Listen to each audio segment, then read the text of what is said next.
ایک بار حضرت علی رضی اللہ تعالی عنہ بازار سے گزر رہے تھے۔ اچانک انہوں نے ایک عورت کو فاقے کی وجہ سے روتے ہوئے دیکھا۔ عورت کی حالت دیکھ کر حضرت علی رضی اللہ تعالی عنہ بہت غمگین ہوئے۔ انہوں نے اپنی انگلی سے زمین پر ایک دائرہ کھینچا اور فرمایا، یہ سب کچھ اسی دائرے میں ہے جو اللہ تعالیٰ نے مقدر میں عطا کیا ہے۔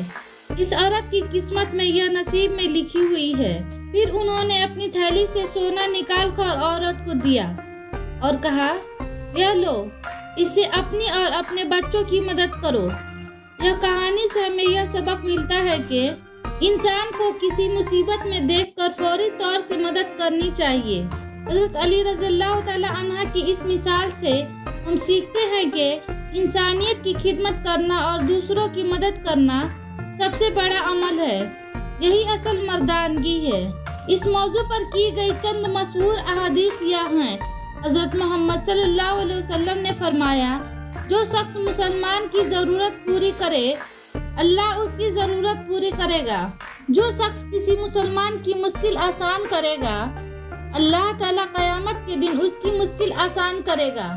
اور جو شخص مسلمان کو شرمندہ کرے گا، اللہ تعالیٰ اسے دنیا اور آخرت میں شرمندہ کرے گا۔ حضرت محمد صلی اللہ علیہ وسلم نے فرمایا، تم میں سے بہتر وہ ہے جو دوسروں کو فائدہ پہنچائے، اور جو شخص مسلمان کو خوش کرے، اللہ تعالیٰ اسے خوش کرے گا۔ اسلام میں عورتوں کا مقام بہت بلند ہے۔ اسلام میں عورتوں کو ہر طرح کے حقوق دیے ہیں۔ قرآن پاک میں اللہ تعالیٰ نے عورت کو مرد کا جوڑا قرار دیا ہے اور دونوں کو ایک دوسرے کی مددگار بنایا ہے۔ اسلام سکھاتا ہے کہ انسان کو ہر حال میں دوسروں کی مدد کرنی چاہیے۔ خاص طور پر عورتوں کی مدد کرنا بہت اہم ہے۔ حضرت علی رضی اللہ تعالی عنہ کی زندگی اور ان کی تعلیمات ہمارے لیے مثل راہ ہے۔ ہمیں ان کی زندگی سے سبق لے کر انسانیت کی خدمت کرنی چاہیے۔ اگر یہ ویڈیو اچھا لگے تو سبسکرائب کریں، شیئر کریں۔ اور حضرت آدم اور حضرت حوا نے اپنی غلطی کے بعد فوراً اللہ تعالیٰ سے معافی مانگی اور اللہ تعالیٰ نے ان کی توبہ قبول کی، لیکن انہیں جنت سے زمین پر بھیج دیا گیا تاکہ انسان کی دنیاوی زندگی کا آغاز ہو۔ ایک اسلامی انداز میں آدم اور حوا کی کہانی۔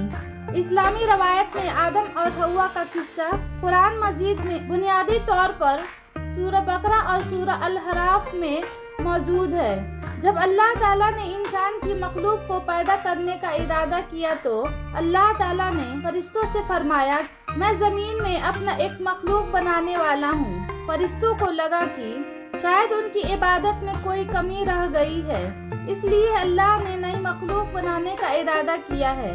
فرشتوں نے جن جیسی دوسری مخلوق بھی دیکھی تھی جو زیادہ عقل نہیں رکھتے تھے، خونریزی کرتے ہیں، تسبیح، حمد اور پاکیزہ بیان کرتے ہیں۔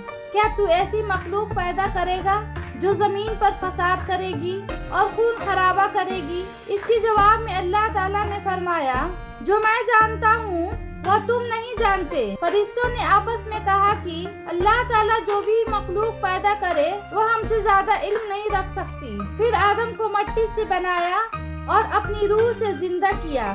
اللہ تعالیٰ نے آدم علیہ السلام کو علم سے نوازا اور کچھ چیزوں کے نام سکھا دیے۔ پھر اللہ تعالیٰ نے آدم علیہ السلام کو فرشتے کے سامنے پیش کیا اور فرشتوں سے فرمایا کہ تم بتاؤ ان چیزوں کے نام اگر تم سچے ہو۔ فرشتوں نے کہا کہ ہم اتنا ہی علم جانتے ہیں جتنا تو نے ہمیں سکھایا ہے، اس کے سوائے ہمیں کچھ نہیں معلوم۔ پھر اللہ تعالیٰ نے فرمایا، اے آدم تم بتا دو ان چیزوں کے نام۔ پھر جب آدم نے ان چیزوں کے نام بتا دیے تو اللہ تعالیٰ نے فرشتوں سے فرمایا کہ میں نہ کہا تھا کہ میں آسمان اور زمین کی پوشیدہ چیزوں کو جانتا ہوں۔ پھر اللہ نے فرشتوں سے فرمایا کہ تم آدم کو سجدہ کرو، تو وہ سب سجدے میں گر پڑے مگر شیطان نے سجدہ نہیں کیا۔ اللہ نے فرمایا کہ اے ابلیس تجھے کیا ہوا، تو سجدے کرنے والوں کے ساتھ شریک نہ ہوا۔ شیطان نے تکبر میں کہا کہ میں ایسا نہیں ہوں کہ انسانوں کو سجدہ کروں، جسے تو نے کھن کھن ہوئے سڑے ہوئے غار کی مٹی سے بنایا ہے، میں اس سے بہتر ہوں۔ تو نے مجھے آگ سے پیدا کیا اور اسے مٹی سے پیدا کیا ہے۔ اللہ نے شیطان سے فرمایا، یہاں سے نکل جا، تو مردود ہے اور تجھ پر قیامت کے دن تک لعنت برسے گی۔ شیطان نے کہا،